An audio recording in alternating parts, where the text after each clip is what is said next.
Hi, I'm Chris, and welcome to Correct Direction. Explain this joke later. And today, I'm gonna tell you why, after reviewing over 60 scooters and actually testing them, I never ever bought a power e-scooter. So, let me tell you more about it. Correct Direction. And as you can tell, I'm in a different location. This is my first video from beautiful Vancouver, British Columbia in Canada. I mean, this place is pretty amazing. Anyways, in this video, I'm gonna tell you just my reasons why I never bought a scooter. For other people, there might be plenty of reasons to get a power e-scooter. Go check out those videos if you feel like that, but I'm gonna tell you why I didn't ever purchase a power e-scooter while I did purchase many EUCs. Not this one though. This one I got for testing from EEVEEs, and if you want to get a EUC or a e-scooter here in Canada, feel free to use my links below. That was smooth, right? Alright, so let's start with the first category, and this is stem wobbles and stem problems. Oh, sorry. The problem with e-scooters, and especially power e-scooters, is that you have a huge leverage on the stem. The stem is very long, the folding mechanism latches on very low. So automatically you will get a lot of stress on the stem, and therefore you will get stem wobbles. And after reviewing so many scooters, there wasn't really a single one that had this mechanism so down and figured out that I would never need to do anything about it. And comment below if you have, similar issues. I've even tested the Ryan RE80, and at that time with, its mechanism, maybe it wasn't properly maintained, but that's, another point, it still had stem wobbles. So I'm still yet to encounter a scooter that has no stem wobbles also over an extended period of time, because at the beginning of riding, it might be good, but my biggest gripe is with what happens later, especially dual trans zero scooters. It's just so difficult with the amount of friction you have and the amount of leverage you have and the materials that they use to have a not wobbling stem and a safe ride therefore. The second thing I really don't like about power e-scooters is that I have to always, but I mean at all times pretty much, have my hands on the handlebars, because it's just so easy to crash if you don't do that. Those scooters have very small tires, and if you grab a bump and you accidentally mash the throttle, either with the thumb or with your finger, because it depends on the scooter you ride, then you will most likely crash. That's what happened to me on the Mantis, Mantis Pro scooter, and I had my finger or my wrist, I don't remember anymore, broken. So you can get a steering damper, and this is, some sort of solution. But sadly, with a steering damper, you still don't have the inertia of having a bigger wheel, and you also lose on agility. You can't turn so tightly anymore, which is a bummer at lower speeds. So I really hate that about scooters, that you have to always have your hands on the handlebars. Some are better, some are worse, but it's so far off from an e-bike, which has bigger wheels, or, of course, the EUC. Another thing I don't really like about power e-scooters is the throttle control. And, there's different ways to sort of, work with the machine. You can have a finger throttle, you can have a thumb throttle, and they work in, different ways. Sometimes they're very jittery, and you can, accelerate fast. And sometimes they have a big dead spot, and you have to, lean into the throttle to actually go faster. And by the way, here we have an e-scooter. Greetings to you. Maybe you'll see the video. Thank you. Thank you. The main problem with this is that, your fingers, your hands get tired because you always have to grip the scooter so tightly to just balance on it.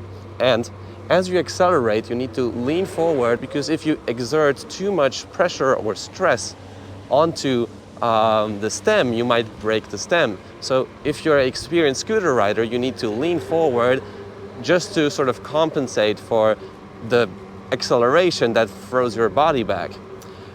So I don't really like that about scooters. It's way more comfy to accelerate with a throttle on an e-bike because you just sit down, or you have more points of contact, you know, with the pedals, with the seat.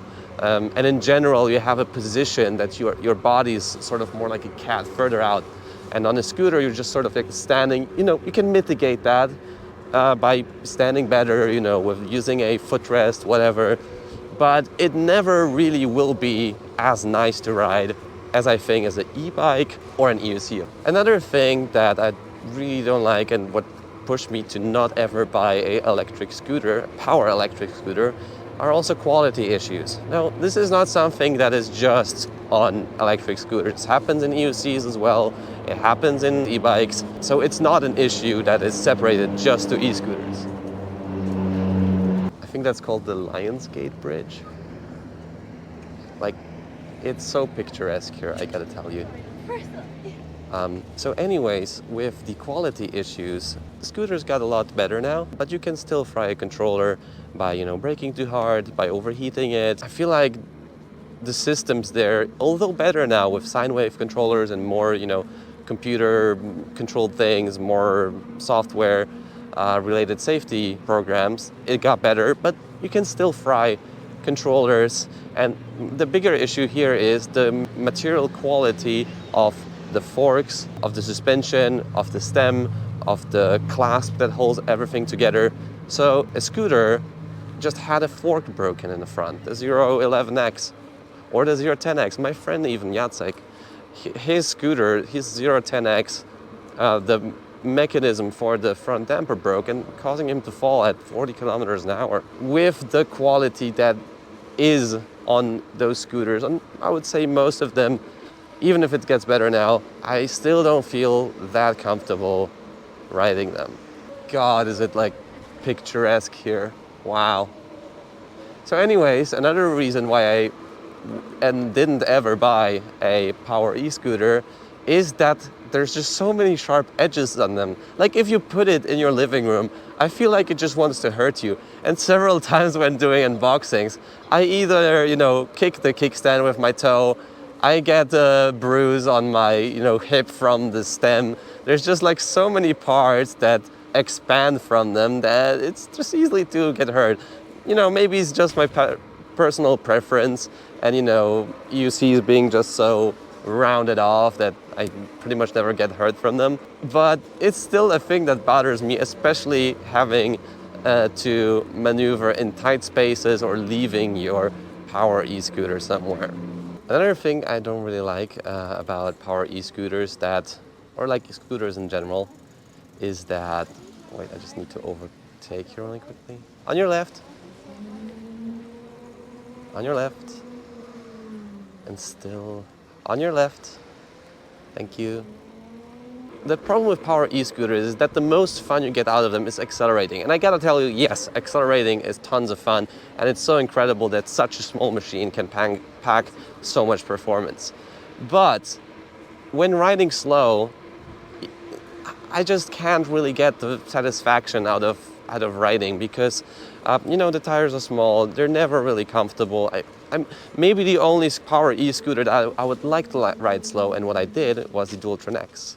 But with all other scooters, you just start blasting too quickly.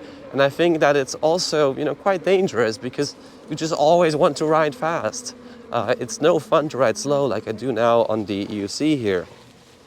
Another issue that I have with power e-scooters is that you can't really take them into stores, and it's also kind of bad to leave them outside, or you just need like really good safety features. Oh, I just get distracted so quickly, wow. I tried several times to go into stores with, you know, a Wolf Warrior, with the Nami, but it's just not right. It's too big, it's too bulky to go into stores. And if you want to go into a restaurant, same thing. And you know, sometimes when I was going with Jacek, he was on a wheel, I had to test the scooter. We went into a McDonald's, and you know, the wheel, you can even charge it, just leave it there, no problem. But this thing, pointing at the Nami Bernie, this thing needs to leave. You know, it's a big problem because it's expensive. You know, it's kind of scary to leave it outside. It's not like a e-bike or even a e-motorcycle where you have tested methods to just leave it outside and sort of have it safe. And the best method, of course, is like on EUC, you just take it with you. Storing it at home, it takes up space, you know, not as much as an e-bike, but it's still quite a bit of space. So the actual area of use where you can use your e-scooter is probably going to work and back, or if you have some sort of, you know, good U-lock or air tags or whatever, to leave it outside then. But still with its, you know, water resistance issues and, you know, the battery just being very big and heat up, still kind of sketchy to leave it outside. The next point I can well demonstrate on this thing. The problem is that with EUC, I mean not with EUCs, with e-scooters, you can't really have fun with them. Like you can look at the Jimmy Chang videos and Andrew is, you know, doing wheelies, popping wheelies, doing off-road. But honestly, those things aren't made for that. And if you ride like this, you will damage your e-scooter very, very quickly. So going off-road, again, small wheels, you will get very jittery. Even on a Wolf, you know, Warrior, King, Pro, GT, whatever, even on a Dualtron X, it just doesn't feel good. And I never really did any off-roading on e-scooters because it's just no fun. Even if you do it slow, it's just too jittery. You just have not enough control. While on e-bikes, when I was testing bare e-bikes and especially on EUCs, it's super fun to go off-road. It's sometimes even more fun than taking the, you know, usual path. You can't do really any jumps on e-scooters. You can't go downstairs. You can ride with one leg, but is it really fun if it's like so easy? Just the amount of fun is for me very limited on scooters, and that's really like a key big sort of point for me. Ninth reason, and this one is really, really important, I think we're actually getting from least important to most important, is maintenance. Those things, especially power scooters, they break a lot. And I feel like the Ninebot Max G30 might be just the most reliable of all scooters. And if you pay more and get a Dualtron Thunder or whatever, you might actually get less quality than for this relatively cheap e-scooter. Let me tell you why. First of all, brakes. There is a lot of work with brakes. Brake pads, brake calipers start squeaking. You need to adjust them. With hydraulic brakes, you need to get the air bubbles out of the system. You know, every 300, 500 kilometers or whatever, 100, 300 miles, you need to adjust those brakes. And it's like, for me, that's a pain in the ass I just don't want to endure. Stem wobbles is the next thing. You know, just getting bigger clamps, bigger and bolder, and, you know, trying to figure out that something will work in the end, but no. With the folding handlebars, you also might have issues that they become loose. You know, all of the electronics. You can go. Yeah? Oh, thanks. Or you just ride once in rain, you might get some issues. Bearings, problems with motors, problems with controllers. You know, there's just so many things, and especially the brakes and the stem, that need constant maintenance, or screws, bolts that get loose. That, again, that's just something I don't want to be part of when it comes to my, you know, usual mode of transportation. The 10th thing I wanted to talk about, and there will be actually a bonus category as well, is that there is just alternatives. And I think the alternatives are a lot better. On one side, you can get an e-bike, which is a lot more stable, which has, you know, the market pretty much figured out, especially the, you know, e-bikes that the bike companies that have been around on the market for a long time. They are a lot better off-road. They require less maintenance, and the parts are actually, you know, designed for the speeds they use and for the performance they have. And you have a lot more practicality, in my opinion, with, you know, getting some bags in the back, longer range because you have pedaling, you get more exercise. So this is one side, and the other side is, you know, for example, EUC, which is a lot smaller, a lot more fun to ride. And for the same price, I think you're getting more than an e-scooter. Now, I won't brag about it too long. You can check out my other videos about those vehicles to, you know, to see some pros and cons. also make the video why not to get an EUC. But I think that the alternatives are just so good that it's not really worth trying with an e-scooter. The bonus point is water resistance. There's very few electric scooters that actually have an IP rating, and even if they do, most sellers probably won't cover it under warranty if your scooter has water damage. So with a 9-bot Max G30, you might be pretty well off, riding sometimes in rain, but with a Voltride Thunder, your chances may vary. So if you want to have a vehicle that's dependable in all weather, you need to really carefully select your e-scooter, maybe prepare it for some rain use, or just buy something else instead.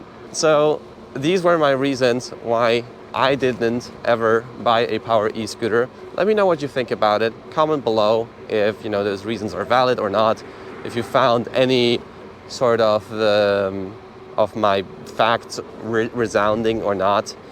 Or maybe you want a e-scooter and tell me why you wanted it and why you're happy with it. But anyways, if you're still here, leave a like on the video, subscribe to see more content like this, and I'll see you in the next video.